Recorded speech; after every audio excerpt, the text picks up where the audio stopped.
अभिनेता धर्मेंद्र अपने दौर की हीरोइनों में बेहद फेमस थे। उनके फ्लर्ट करने की आदत और उनकी दिलकशी के किस्से कई हीरोइनें आज भी सुनाती हैं। लेकिन एक शादीशुदा हीरोइन से धर्मेंद्र की नजदीकियों के बाद निर्देशक पति ने कुछ अलग ही किया। हिंदी सिनेमा के हीमैन यानी धर्मेंद्र के रोमांस और उनके रोमांटिक अंदाज के किस्से आपने खूब सुने होंगे। हेमा मालिनी के लिए धर्मेंद्र का दीवानापन कुछ ऐसा था कि शोले के सेट पर उनके इर्द गिर्द वो खूब घूमते नजर आते थे।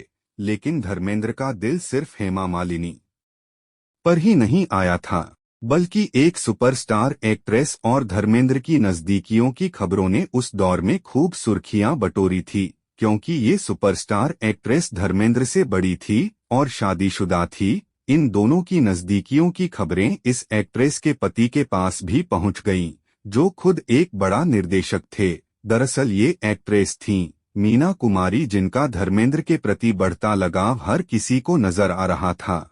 धर्मेंद्र के करियर के शुरुआती दिनों में मीना कुमारी जैसी सुपरस्टार ने उनके साथ काम करने की हामी भरी। ये दोनों कई फिल्मों में साथ नजर आए। धर्मेंद्र और मीना कुमारी की इन करीबियों पर उन दिनों खूब बातें हुई। ये जोड़ी कई फिल्मों जैसे फूल और पत्थर, मझली दीदी, चंदन का पालना, पूर्णिमा, काजल जैसी कई फिल्मों में साथ नजर आई थी। हालांकि धर्मेंद्र कभी ये नहीं मानते थे कि मीना कुमारी और उनके बीच प्यार वाला रिश्ता है। उन्होंने कहा था कि मीना कुमारी एक सुपरस्टार हैं और मैं उनका फैन हूँ। ये फैन और सुपरस्टार के बीच का रिश्ता है। मीना कुमारी के पति कमाल अमरोही एक जाने-माने निर्देशक थे और वो महल, पाकीज़ा जैसी फिल्में बना चुके थे। कमाल अमरोही की फिल्म पाकीज़ा में पहले धर्मेंद्र और मीना कुमारी को ही किया गया था, लेकिन खबर आई कि इन दोनों की नजदीकियों के चलते पाकीज़ा से धर्मेंद्र को निकाल दिया गया और ये रोल आगे चलकर राजकुमार ने किया। कमाल अमरोही की आखिरी फिल्म थी रज़िया सुल्तान, जिसमें पहली बार धर्मेंद्र नजर आए थे। इस फिल्म में हेमा मालिनी लीड रोल में थीं। जब अमरोही ने धर्मेंद्र को अपनी फिल्म में लिया तो चारों तरफ हंगामा मच गया। हर कोई हैरान था कि आखिर अमरोही ने मीना कुमारी और धर्मेंद्र की नजदीकियों के बाद भी उसे इस फिल्म में क्यों चुना। हालांकि इस फिल्म में हेमा मालिनी को लीड रोल दिया गया और उनके पति धर्मेंद्र को उनका गुलाम बनाया गया था। जब ये फिल्म रिलीज हुई तो बुरी तरह फ्लॉप रही। 1983 में रिलीज हुई इस फिल्म को बनने में पूरे 7 साल लगे थे। कमाल अमरोही ने अपनी इस फिल्म के लिए हॉलीवुड के टेक्नीशियंस का भी इस्तेमाल किया था। ये फिल्म करीब 10 करोड़ रुपए की कीमत से बनाई गई थी, जो उस दौर की सबसे महंगी भारतीय फिल्म थी। लेकिन इस फिल्म को दर्शकों ने पूरी तरह नकार दिया।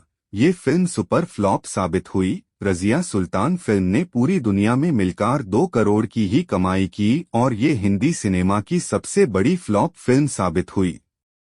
रज़िया सुल्तान में धर्मेंद्र को एक अफ्रीकी गुलाम बनाया गया था।